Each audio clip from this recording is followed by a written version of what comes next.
चौरे लंगर एक झांकी होरी की। देखो प्रेम का प्रभाव। वज्रनाभ, फागुन का महीना आया, होरी का त्योहार आया। ये प्रेम का त्योहार है। इस दिन सबसे गले मिला जाता है। हाँ, कर्मकांड के शास्त्रों में भी उल्लेख है कि इस दिन ब्राह्मण चंडाल को भी गले लगा सकता है, कोई दोष नहीं लगेगा। ये होरी का त्योहार प्रेम पूर्ण है। ना कोई गरीब, ना कोई अमीर, ना कोई ब्राह्मण, ना कोई शूद्र, सब बराबर कर देता है ये फागुन। मैं तुम्हें ये इसीलिए बता रहा हूँ कि श्री राधा रानी का चरित्र हो और उसमें बरसाने की होरी की चर्चा ना हो, कुछ अधूरा सा लगेगा, है ना वज्रनाभ? इतना गुलाब उड़ा था बरसाने में कि आकाश लाल हो गए। आश्चर्य है ना? बादल लाल हो समझ में भी आता है, पर आकाश ही लाल हो गया। जी, बादलों का लाल होना कोई बड़ी बात नहीं है। शरीर प्रेम रंग में रंग जाए, क्या बड़ी बात है? पर बड़ी बात है जब चित्त भी प्रीति के रंग में रंग गया हो। यहाँ मात्र देह के रंगने की बात नहीं हो रही है। प्रेम रंग में देह का रंगना सब रंगाते डोलते हैं, पर बड़ी बात तो ये है कि हमारा चित्त ही जब रंग जाए।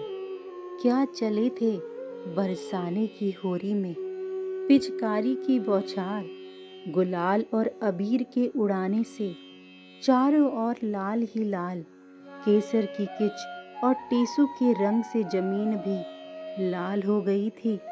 बड़े विचित्र से बने नंदगांव से बरसाने की और चल दिए थे नंद के लाला। उनकी मंडली पीछे आ रही थी। पास की ही एक गोपी बरसाने में ब्याही थी, सुंदर थी और जल्दी ही परिवार की प्रिय भी हो गई। उसका सील स्वभाव बड़ा ही सुंदर था और इस बहू ने जल्दी ही ससुराल को अपने वश में कर लिया था। अच्छे स्वभाव के चलते उसकी सास, ननद, जेठानी सब कहते इतना काम मत करो, पर ये बहू बहुत अच्छी थी, मुस्कुराती रहती और अपना काम करती रहती। पर बाहर मत जा बहू, अभी तू छोटी है, बाहर मत जा।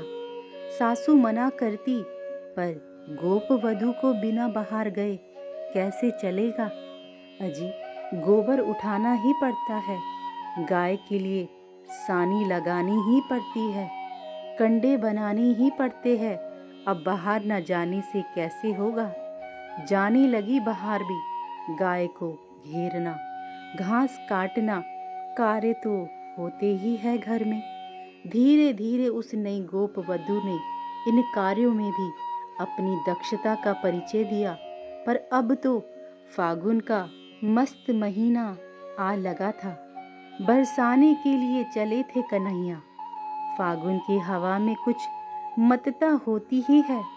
युवा की क्या बात करे, वृद्धों में भी यौवन छलकता हुआ दिखाई देता है। समस्त प्रकृति ही एक नवीन चेतना, नया उमंग, नई स्फूर्ति का उन्मुक्त वितरण करने लग जाती है। और फिर होरी, ये होरी तो ब्रजवासियों का निजी त्योहार है, सर्वाधिक प्रिय महामहोत्सव है।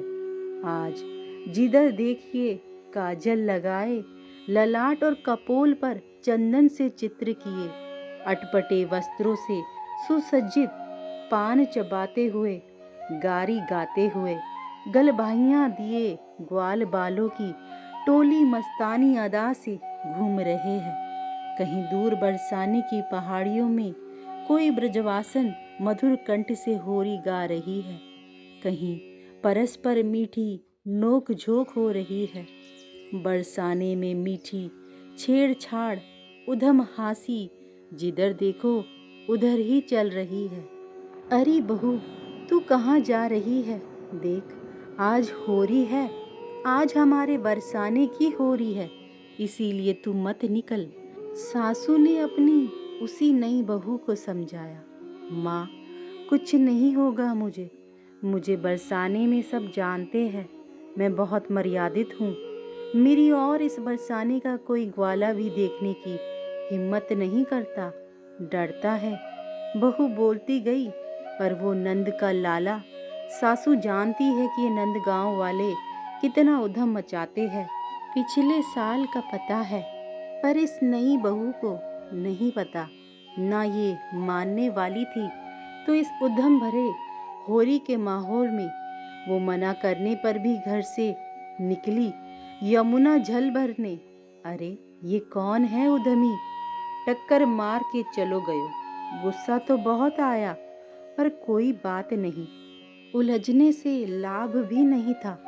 बहू आगे बढ़ती गई, भाभी देवर ते घूंघट कैसो। बड़ी मीठी आवाज थी, मिस्री से भी मीठी। बड़ा प्यारा सा अधिकार जता दिया था रसिक शेखर ने उस बाला के प्रति। उस वधू के मन में भी आया कि देखूं तो कैसा है ये मेरा देवर। जैसे ही घूंघट थोड़ा सा हटाया, बस तुरंत कन्हैया ने फेंट से गुलाल लेकर गालों में मसल दिया और हंसी, खिलखिलाती हंसी। दूर जाकर हंसने लगे जोर जोर से। पर इस वधू को आश्चर्य हो रहा है कि मैं कहाँ मर्यादा में रहने वाली, कोई पर पुरुष मुझे देख भी ले तो नजर झुका ले, पर इतनी मर्यादित। पर ये कौन मेरे रंग लगा गया और लगा भी नहीं गया मेरे कपोल को। और आश्चर्य ये कि मुझे अच्छा लग रहा है, मुझे बुरा नहीं लग रहा। हे वज्रनाभ, उस वधू के कानों में सांवरे की हंसी ही गूंज रही है।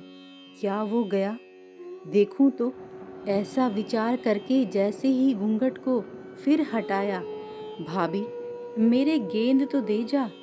ओ, ये तो वहीं खड़ा है और पीछे पड़ गया। मैं घूंघट करके हंसने लगी।